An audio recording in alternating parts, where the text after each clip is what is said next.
بسم الله الرحمن الرحيم. الحمد لله الذي أنزل على عبده الكتاب ولم يجعل له عوجا قيما لينذر بأسا شديدا من لدنه ويبشر المؤمنين الذين يعملون الصالحات أن لهم أجرا حسنا ماكثين فيه أبدا وينذر الذين قالوا اتخذ الله ولدا ما لهم به من علم ولا لآبائهم كبرت كلمة تخرج من أفواههم إن يقولون إلا كذبا فلعلك باخع نفسك على آثارهم إن لم يؤمنوا بهذا الحديث أسفا إنا جعلنا ما على الأرض زينة لها لنبلوهم أيهم أحسن عملا وإنا لجاعلون ما عليها صعيدا جرزا أم حسبت أن أصحاب الكهف والرقيم كانوا من آياتنا عجبا إذ أوى الفتية إلى الكهف فقالوا ربنا آتنا من لدنك رحمة وهيئ لنا من أمرنا رشدا فضربنا على آذانهم في الكهف سنين عددا ثم بعثناهم لنعلم أي الحزبين أحصى لما لبثوا أمدا نحن نقص عليك نبأهم بالحق إنهم فتية آمنوا بربهم وزدناهم هدى وربطنا على قلوبهم إذ قاموا فقالوا ربنا رب السماوات والأرض لن ندعو من دونه إلها لقد قلنا إذا شططا هؤلاء قومنا اتخذوا من دونه آلهة لولا يأتون عليهم بسلطان بين فمن أظلم ممن افترى على الله كذبا وإذ اعتزلتموهم وما يعبدون إلا الله فأووا إلى الكهف ينشر لكم ربكم من رحمته ويهيئ لكم من أمركم مرفقا وترى الشمس إذا طلعت تزاور عن كهفهم ذات اليمين وإذا غربت تقرضهم ذات الشمال وهم في فجوة منه ذلك من آيات الله من يهد الله فهو المهتد ومن يضلل فلن تجد له وليا مرشدا وتحسبهم أيقاظا وهم رقود ونقلبهم ذات اليمين وذات الشمال وكلبهم باسط ذراعيه بالوصيد لو اطلعت عليهم لوليت منهم فرارا ولملئت منهم رعبا وكذلك بعثناهم ليتساءلوا بينهم قال قائل منهم كم لبثتم قالوا لبثنا يوما أو بعض يوم قالوا ربكم أعلم بما لبثتم فابعثوا أحدكم بورقكم هذه إلى المدينة فلينظر أيها أزكى طعاما فليأتكم برزق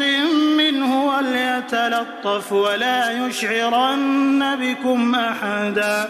إنهم إن يظهروا عليكم يرجموكم أو يعيدوكم في ملتهم ولن تفلحوا إذا أبدا وكذلك أعثرنا عليهم ليعلموا أن وعد الله حق وأن الساعة لا ريب فيها إذ يتنازعون بينهم أمرهم فقالوا ابنوا عليهم بنيانا ربهم أعلم بهم قال الذين غلبوا على أمرهم لنتخذن عليهم مسجدا سيقولون 3 رابعهم كلبهم ويقولون 5 سادسهم كلبهم رجما بالغيب ويقولون 7 وثامنهم كلبهم قل ربي أعلم بعدتهم ما يعلمهم إلا قليل فلا تمار فيهم إلا مراء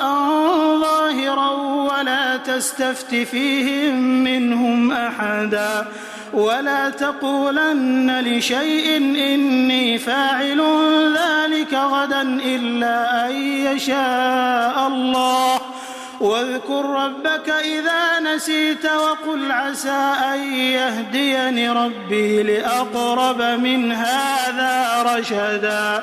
ولبثوا في كهفهم 300 سنين وازدادوا 9 قل الله أعلم بما لبثوا له غيب السماوات والأرض أبصر به وأسمع ما لهم من دونه من ولي ولا يشرك في حكمه أحدا واتل ما أوحي إليك من كتاب ربك لا مبدل لكلماته ولن تجد من دونه ملتحدا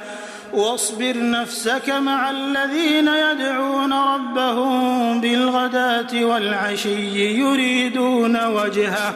ولا تعد عيناك عنهم تريد زينة الحياة الدنيا ولا تطع من أغفلنا قلبه عن ذكرنا واتبع هواه وكان أمره فرطا وقل الحق من ربكم فمن شاء فليؤمن ومن شاء فليكفر إنا أعتدنا للظالمين نارا أحاط بهم سرادقها وإن يستغيثوا يغاثوا بماء كالمهل يشوي الوجوه بئس الشراب وساءت مرتفقا إن الذين آمنوا وعملوا الصالحات إنا لا نضيع أجر من أحسن عملا أولئك لهم جنات عدن تجري من تحتهم الأنهار يحلون فيها من أساور من ذهب ويلبسون ثيابا خضرا من سندس وإستبرق متكئين فيها على الأرائك نعم الثواب وحسنت مرتفقا واضرب لهم مثل الرجلين جعلنا لأحدهما جنتين من أعناب وحففناهما بنخل وجعلنا بينهما زرعا كلتا الجنتين آتت أكلها ولم تظلم منه شيئا وفجرنا خلالهما نهرا وكان له ثمر فقال لصاحبه وهو يحاوره أنا أكثر منك مالا وأعز نفرا ودخل جنته وهو ظالم لنفسه قال ما أظن أن تبيد هذه أبدا وما أظن الساعة قائمة ولئن رددت إلى ربي لأجدن خيرا منها منقلبا قال له صاحبه وهو يحاوره أكفرت بالذي خلقك من تراب ثم من نطفة ثم سواك رجلا لكن هو الله ربي ولا أشرك بربي أحدا لكن هو الله ربي ولا أشرك بربي أحدا ولولا إذ دخلت جنتك قلت ما شاء الله لا قوة إلا بالله إن ترني أنا أقل منك مالا وولدا فعسى ربي أن يؤتيني خيرا من جنتك ويرسل عليها حسبانا من السماء فتصبح صعيدا زلقا أو يصبح ماؤها غورا فلن تستطيع له طلبا وأحيط بثمره فأصبح يقلب كفيه على ما أنفق فيها وهي خاوية على عروشها ويقول يا ليتني لم أشرك بربي أحدا ولم تكن له فئة ينصرونه من دون الله وما كان منتصرا هنالك الولاية لله الحق هو خير ثوابا وخير عقبا واضرب لهم مثل الحياة الدنيا كماء أنزلناه من السماء فاختلط به نبات الأرض فأصبح هشيما تذروه الرياح وكان الله على كل شيء مقتدرا المال والبنون زينة الحياة الدنيا والباقيات الصالحات خير عند ربك ثوابا وخير أملا ويوم نسير الجبال وترى الأرض بارزة وحشرناهم فلم نغادر منهم أحدا وعرضوا على ربك صفا لقد جئتمونا كما خلقناكم أول مرة بل زعمتم أن لن نجعل لكم موعدا ووضع الكتاب فترى المجرمين مشفقين مما فيه ويقولون يا ويلتنا ما لهذا الكتاب لا يغادر صغيرة ولا كبيرة إلا أحصاها ووجدوا ما عملوا حاضرا ولا يظلم ربك أحدا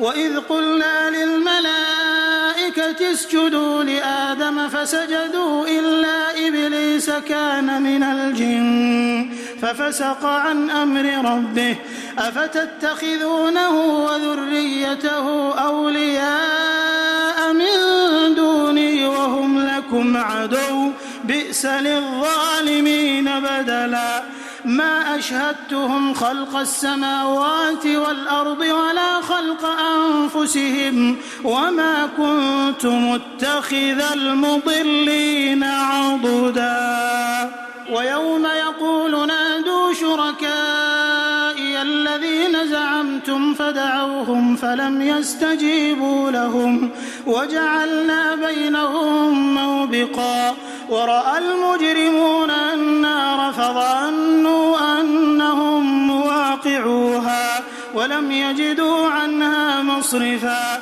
ولقد صرفنا في هذا القرآن للناس من كل مثل وكان الإنسان أكثر شيء جدلا وما منع الناس أن يؤمنوا إذ جاءهم الهدى ويستغفروا ربهم إلا أن تأتيهم سنة الأولين أو يأتيهم العذاب قبلا وما نرسل المرسلين إلا مبشرين ومنذرين ويجادل الذين كفروا بالباطل ليدحضوا به الحق واتخذوا آياتي وما أنذروا هزوا ومن أظلم ممن ذكر بآيات ربه فأعرض عنها ونسي ما قدمت يداه إنا جعلنا على قلوبهم أكنة أن يفقهوه وفي آذانهم وقرا وإن تدعهم إلى الهدى فلن يهتدوا إذا أبدا وربك الغفور ذو الرحمة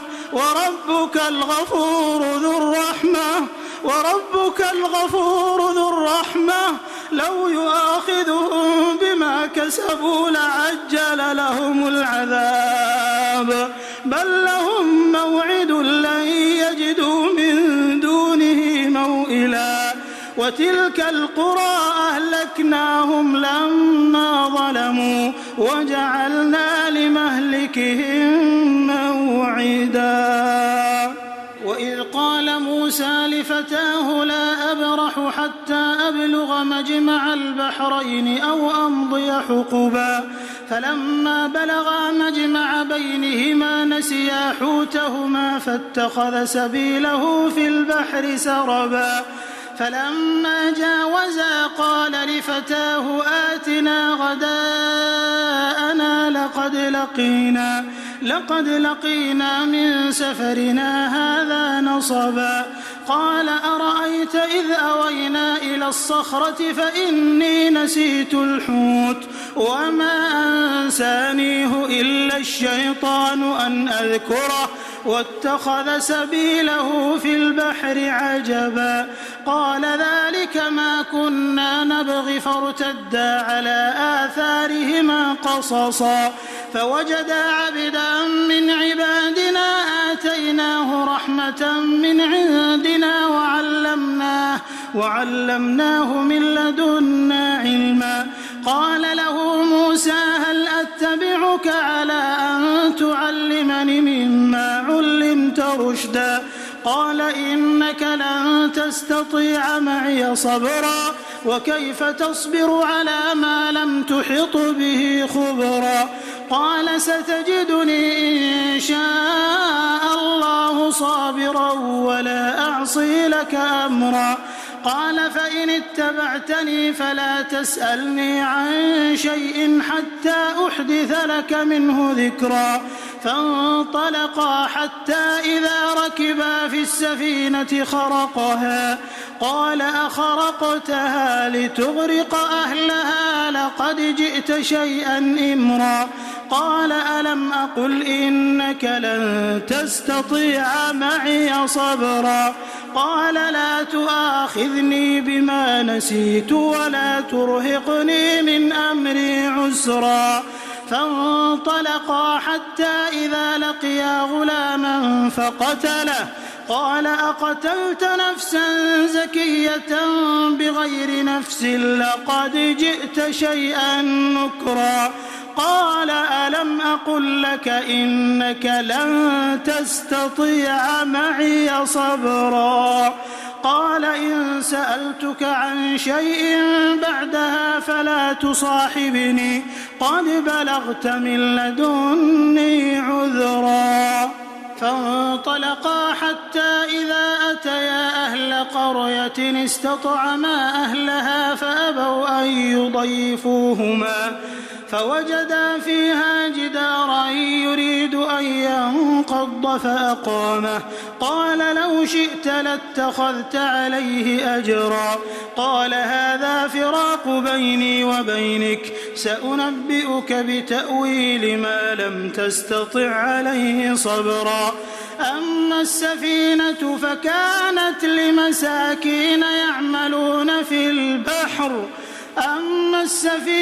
فكانت لمساكين يعملون في البحر فأردت أن أعيبها وكان وراءهم ملك يأخذ كل سفينة غصبا وأما الغلام فكان أبواه مؤمنين فخشينا أن يرهقهما طغيانا وكفرا فأردنا أن يبدلهما ربهما خيرا منه زكاة وأقرب رحما وأما الجدار فكان لغلامين يتيمين في المدينة وكان تحته كنز لهما وكان أبوهما صالحا فأراد ربك أن يبلغا أشدهما ويستخرجا كنزهما رحمة من ربك وما فعلته عن أمري ذلك تأويل ما لم تسطع عليه صبرا ويسألونك عن ذي القرنين قل سأتلو عليكم منه ذكرا إنا مكنا له في الأرض وآتيناه من كل شيء سببا فأتبع سببا حتى إذا بلغ مغرب الشمس وجدها تغرب في عين حمئة ووجد عندها قوما قلنا يا ذا القرنين إما أن تعذب وإما أن تتخذ فيهم حسنا قال أما من ظلم فسوف نعذبه ثم يرد إلى ربه فيعذبه عذابا نكرا وأما من آمن وعمل صالحا فله جزاء الحسنى وسنقول له من أمرنا يسرا ثم أتبع سببا حتى إذا بلغ مطلع الشمس وجدها تطلع على قوم لم نجعل لهم من دونها سترا كذلك وقد أحطنا بما لديه خبرا ثم أتبع سببا حتى إذا بلغ بين السدين وجد من دونهما قوما لا يكادون يفقهون قولا قالوا يا ذا القرنين إن يأجوج ومأجوج مفسدون في الأرض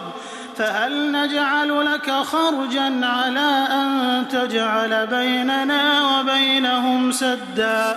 قال ما مكني فيه ربي خير فأعينوني بقوة أجعل بينكم وبينهم ردما آتوني زبر الحديد حتى إذا ساوى بين الصدفين قال انفخوا حتى إذا جعله نارا قال آتوني أفرغ عليه قطرا فما استطاعوا أن يظهروه وما استطاعوا له نقبا قال هذا رحمة من ربي فإذا جاء وعد ربي جعله دكاء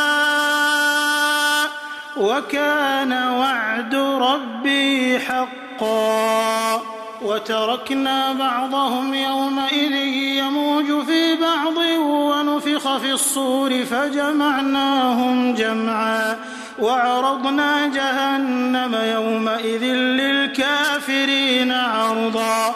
الذين كانت أعينهم في غطاء عن ذكري وكانوا لا يستطيعون سمعا